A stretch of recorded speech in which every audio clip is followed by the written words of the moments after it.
Every time I look at you, I don't understand why you let the things you did get so out of hand. Okay, I'll stop singing now. Some of you might have recognized this as the titular song of Andrew Lloyd Webber's and Tim Rice's masterpiece, Jesus Christ Superstar. It is a modern musical adaptation of a medieval passion play. But have you ever asked yourself, how did we get from this to that?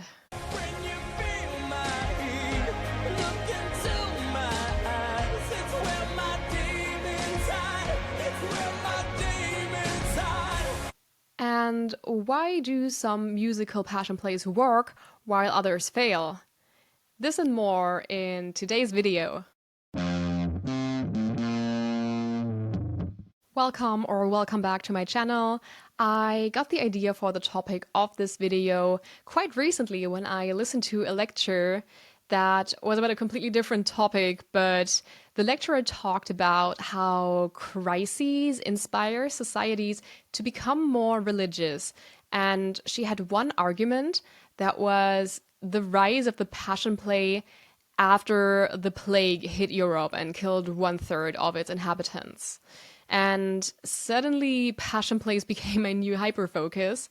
So don't get me wrong, I've been obsessed with Jesus Christ Superstar for a long time, but now I've also watched some other interpretations, which I am going to talk about today. So the first part of this video is going to be about the history of the medieval passion play. The second part is about Jesus Christ Superstar. Then I am going to talk about the musical Godspell, and then about the Dutch annual TV event called The Passion, which has also been adapted in German TV. The prototype for the first passion play was developed around the year 800 in the Byzantine Empire. But the first real passion plays, so-called Easter plays, happened around the 10th century. They were part of Easter Mass, and they were usually sung by two choirs. And isn't it interesting that the musical element was already present there that early? Passion plays, as we know them today, were first played in the 13th century. They were in Latin, and all the roles were played by men. The passion plays were connected to a concept called passion piety, which became big in the 12th century because of two people, Bernard of Clairvaux and Francis of Assisi. And this concept relies very much on the shared grief and identification with the suffering of Jesus. During that time, the Stations of the Cross were also developed, which you can still find in pretty much all Catholic churches.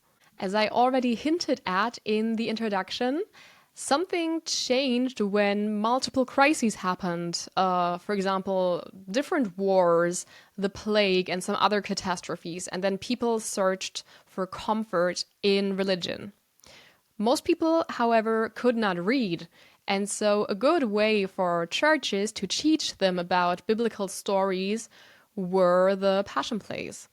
In the 14th century, these got bigger, and many of them actually lasted for several days.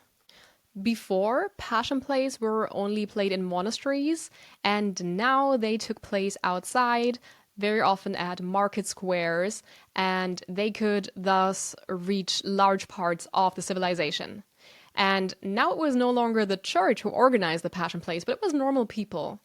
And after 1500, women could also play roles, and despite their name, passion plays did not only cover the last couple of days of Jesus' life, but also some stories of saints and prophets, and also some stories from the Old Testament, not only the New Testament. The main function of the plays was, according to the church, compasio, which means suffering with Jesus and being part of a religious community. But the passion plays changed a lot in the 16th and 17th centuries.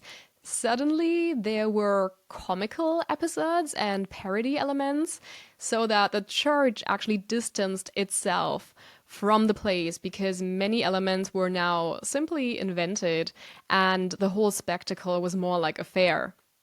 Additionally, more people learned to read, and so there was now a focus on actually reading the Bible, which was now translated and no longer in Latin. At the end of the 18th century, there was also the Enlightenment and secularization took place. And so in some places, passion plays were actually forbidden because the church argued that only sermons were a good measure to strengthen the belief in the community. In 1780, the passion play had almost disappeared and most costumes and stages had been destroyed. But there was a re-emergence in the 19th century, mostly because communities had discovered a new hobby for themselves: acting. And many people got together in amateur theater companies in the mid-19th century, where religious plays suddenly became fashionable again. The Catholic Church supported that, the Protestant not so much. However, because of World War II, many passion plays stopped, most of them forever, but some also survived, among them the most famous German passion play in Oberammergau. It was first played in 1633 after some inhabitants promised to God that if they survived the plague pandemic, they would make this happen. And they did. It is still put on stage today. They do this every 10 years, and almost 500,000 tourists come to see this every 10 years in a community that consists of literally a bit more than 5,000 inhabitants. That is insane, in my opinion. It's hard to tell how many passion plays actually still exist today. One of my sources, which, by the way, keep in mind, is 10 years old, claims that there are 78 in Europe.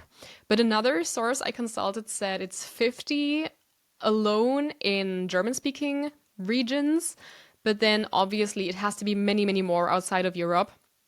The only info I found about the earliest passion play in the United States was that it took place in San Francisco in 1879. And it was shut down by local authorities after an outcry among influential church leaders. This next part is actually my favorite because I'm a huge musical nerd and I love Jesus Christ Superstar. It follows Jesus and his disciples through the last days of Jesus' life until his death on the cross and entombment. Jesus Christ Superstar is a sung-through musical, which means that there is no dialogue in between songs, and the only words that are actually spoken are Jesus' words on the cross at the very end of the musical. Every character in Jesus Christ Superstar has their own distinct style, which I find super cool. Judas sings rock songs. You really do believe this talk of God is true? For Jesus, it's soft beat and soul.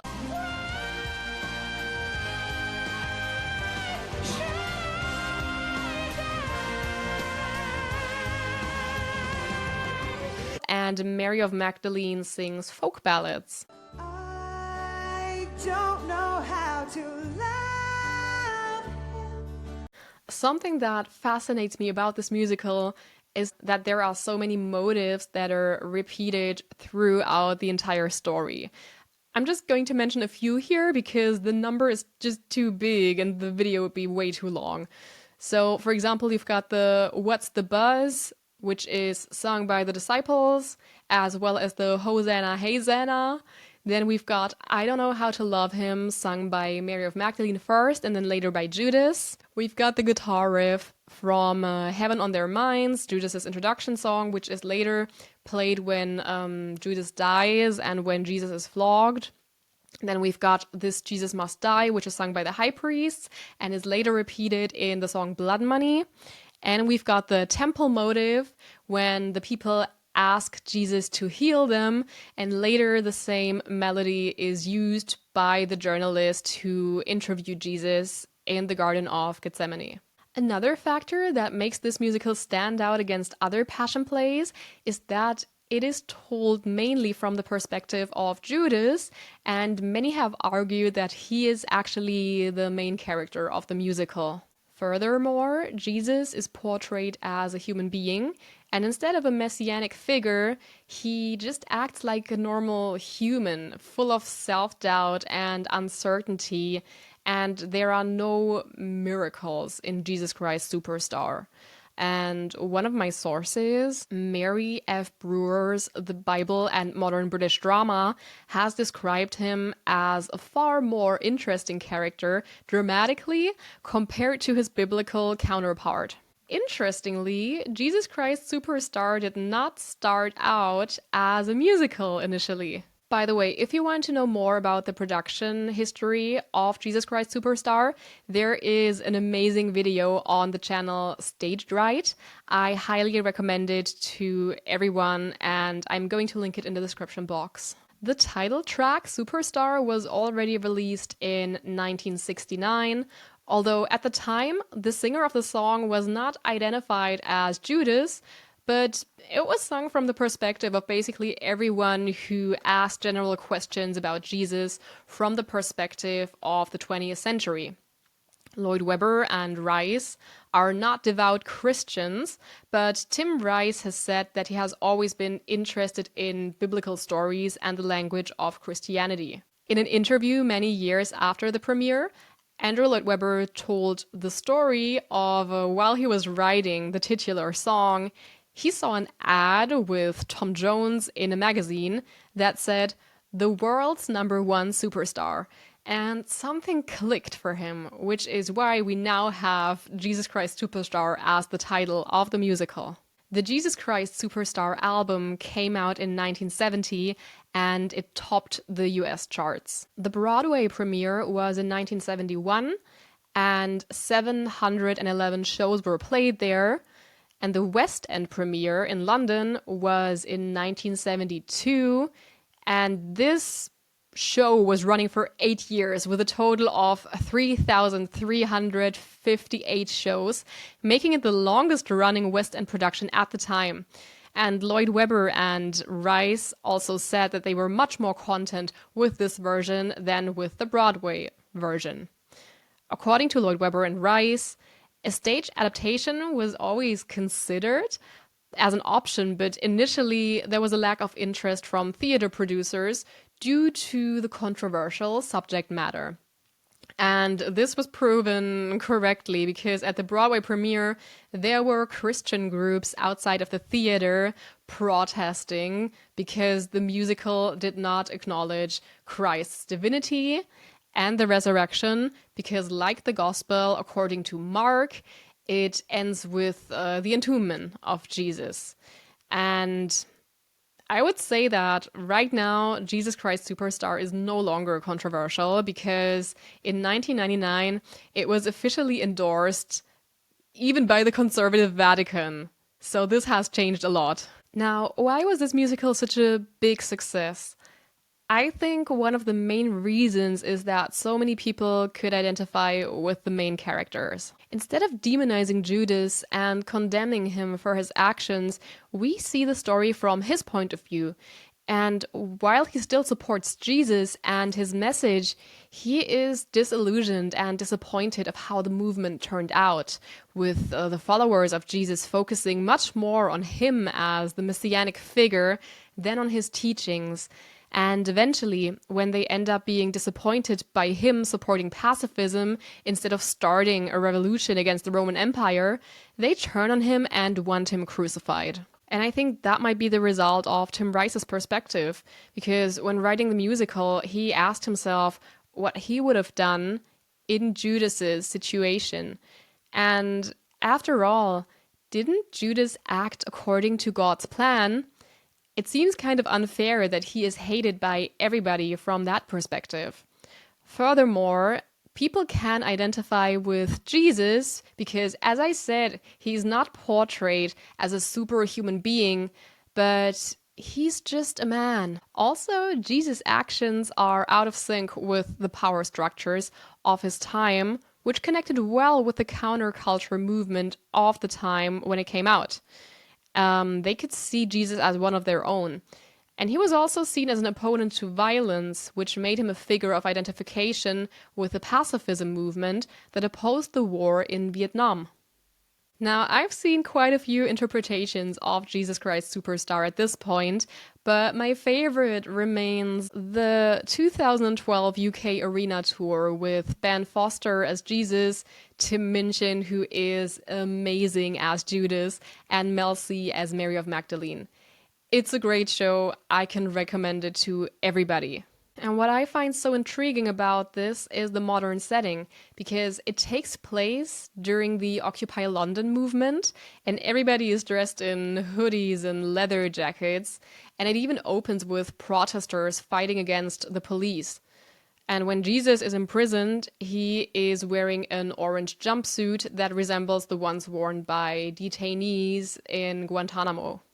To end this section of the video, I have two fun facts for all the Eurovision nerds like me. Agneta Fältskog of ABBA played Mary of Magdalene in the first Swedish production in 1972. And the second fun fact, King Herod's song was originally a failed Eurovision entry. And I think when you know about this, you can kind of hear it. This next part is about Godspell, another musical based on passion plays. The origin of Godspell is quite well documented. The writer of Godspell, John Michael Tabelac, studied theater. And on Easter, there were two events that left him feeling pretty depressed. He went to church and thought that the Mass was more like rolling the stone in front of the grave than celebrating the resurrection of Christ. And then when he left church that day, he was stopped by police because of his long hair, and they searched him for drugs. Tabelac thought of Jesus, who also had long hair and was against the organized form of religion during his time. He wrote the script for Godspell, and he handed it in as a term paper. It was mostly spoken theater with some dance sequences and some songs from the Episcopal Church, which were played by a rock band. But it also contained one song that was written by Peggy Gordon, a member of the ensemble. The song is called By My Side. The play was performed at the Café La Mama, an experimental theater in New York City, and some producers saw it and really wanted to bring it to Broadway, but with entirely different songs. That became the task of Stephen Schwartz, who had studied with Tabelac. 1.5 years before Jesus Christ Superstar's Broadway premiere, Godspell premiered on Off-Broadway, and it was played over 2,000 times there. Soon, other theaters across the US played it, as well as theaters in England, France, and Germany. There was also a film in 1973 which then received an award from the Catholic Film Office. Something I find really interesting about the musicals are the ages of the authors. Tabelac and Schwartz were 22 and 23 years old when they wrote Godspell, and Lloyd Webber and Rice were 23 and 27. Something that is also written in many reviews that say that both musicals have a very youthful spirit. But there are also several aspects of Godspell that were criticized in the sources I read. For example, that it actually doesn't give any reason of why the establishment wants Jesus dead. There are only some allusions with biblical quotes. And also that the music is very reminiscent of church music. And that is because the songs, in contrast to Jesus Christ Superstar, were not specifically written for this musical. There are 6 Episcopalian church songs, 3 Bible verses turned into songs, 3 parody songs about biblical stories, and 3 new songs. So I recently watched Godspell for the first time. To be honest, I didn't even know it existed until I started my research for this video, and I didn't like it that much. Something that distracted me was the amount of talking in between songs. I would say that there is more spoken dialogue than sung parts of the show, and that really annoyed me. Also, as I said, the majority of the songs are not written specifically for Godspell, and it shows, because while they might fit thematically, they don't bring the action forward. For example, in Jesus Christ Superstar, we've got songs like Blood Money, during which Judas becomes a traitor, and then we've got The Last Supper with the big argument between Jesus and Judas, and you can see that these songs were specifically written for these scenes. And this is the exact same reason why some people don't like jukebox musicals, like We Will Rock You, the Queen musical, because while you might choose a specific scene for a song that matches the action, it will never be the same as a song that's specifically written for this exact scene. And something else that struck me about Godspell is that there are no real main characters apart from Jesus, and we don't even know anyone's name. It seems like everybody gets to like sing a song or two, but nobody plays a main role apart from Jesus. There is also no real red thread in the action, while in Jesus Christ Superstar, every single song drives the action forward. And in Godspell, they just tell a bunch of stories from the Bible until suddenly, after more than half an hour, Jesus realizes that he will have to be sacrificed. So I had a couple of issues with Godspell, but not as many as with the third and last modern musical interpretation of the Passion, which I am going to talk about now. The Passion is also a modern musical interpretation of the medieval Passion play, and according to Wikipedia, this has been broadcast in the Netherlands every year since 2011, and every year it takes place in a different city, and every year different songs are included. In Germany, it has only taken place in 2022 and 2024. I recently read that there will be no Passion this year because the channel that is responsible for it, RTL, wrote that it was clear from the beginning that such a big musical event won't be taking place every single year, but they are very much open to this taking place again in the future. So what about the structure of this one? There are pre-recorded scenes of Jesus and the disciples arriving in the city and performing their songs. Mary, Jesus' mother, although she does not play a big role in the Passion and has no screen time in the other two adaptations I've talked about, also sings a couple of songs on stage in front of a live audience. At the end, Jesus and Pilate act out the interrogation, but we skip the actual crucifixion, and then a resurrected Jesus sings one last hopeful song dressed in white, usually at some kind of rooftop. When this aired in Germany for the first time, it immediately turned into a giant meme festival. Why?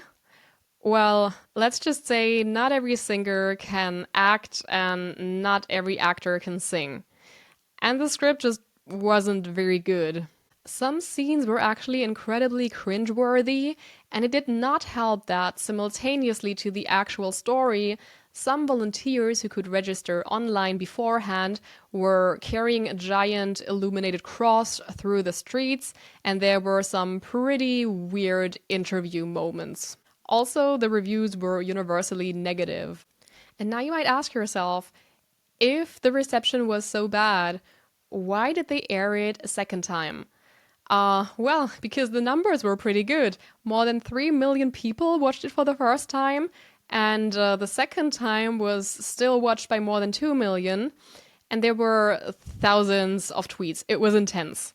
I remember reading one article that called it troll TV because the producers apparently did not care about the bad reviews as long as enough people watched it, which is proven by the fact that the second version was aired 2 years later. And I understood the criticism. If the goal is to show the story of the Passion of Jesus in a modern setting, and the producers are making a mockery out of it, I doubt whether they were successful in what they wanted to achieve. In the United States, The Passion aired only once, but since it was called The Passion New Orleans, I assume that they had planned a similar concept as in the Netherlands, where The Passion would take place in a different city every year. And although Judas, aka Chris Daughtry, singing is amazing in this one, and there were some positive reviews, the majority did not have a favorable view of The Passion New Orleans. An article by Mike Hale of the New York Times criticized that the choice of songs, and I'm quoting this here, demonstrated that generic love and breakup lyrics can be adapted to almost any circumstances, even to describe Christ's pain on the cross. Similarly, Robert Bianco of USA Today said that the song Bring Me to Life does not actually tell you anything about Judas's turmoil. Jeff Jensen of Entertainment Weekly said that the video segments reminded him of boy band videos. That one is harsh. The Passion New Orleans had 6.6 million viewers, which for a country as big as the United States is not that much. And to me, it's super interesting how this series seems to thrive in the Netherlands while it flops in a country in which mega churches are a thing. So why does The Passion fail apart from the hundreds of cringy moments? Well, in my opinion, it has the same issues as Godspell. The songs only vaguely match the action, and it shows that they were not written for this. I also got the impression that the German producers became a bit desperate with The Passion last year because they literally had to translate the song We Don't Need Another Hero into German because they apparently couldn't find a matching German song that hadn't been used before for that scene. And in a similar vein, the Dutch version in 2021 opened with a translated version of the Friends intro, I'll Be There For You.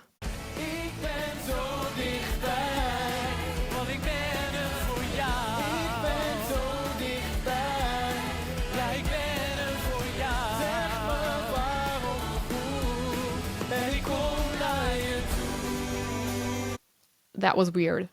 So, as a conclusion, I want to repeat why I think Jesus Christ Superstar is the best and maybe even the only good modern musical adaptation of the Passion play.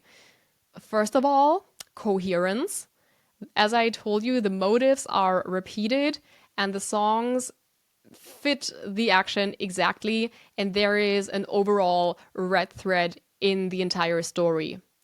The second reason is universality, because the themes are still applicable. Above all, it's a criticism of parasocial relationships and how the same people who hype you up will stab your back a moment later. But what is the message of Godspell and the Passion? Because I really don't know. While it's easy to tell for Jesus Christ Superstar, these two don't really seem to have a message. They are just retellings without having anything original to them. Reason number 3 is durability, because Jesus Christ Superstar has a staying power that's incredible. It is now more than 50 years old at this point, and there are still people talking about it, listening to the songs, and theater companies playing it because of its interesting message, great songs, and because of my last reason, good writing. It is the only adaptation that consists of entirely original songs, and it is the only adaptation with interesting characters. And at least for me, it was also the only one in which I could feel a sense of compassion with the characters, which was also the function of the medieval passion plays, if you remember from the start of the video. My mind is clear now. Okay, I'll stop the singing. Thank you so much for watching this video. I was so happy to be able to share my thoughts on this topic with you. If you also love Jesus Christ Superstar or have a completely different opinion from me, please feel free to share it in the comments, and I hope I'll see you again in the next video.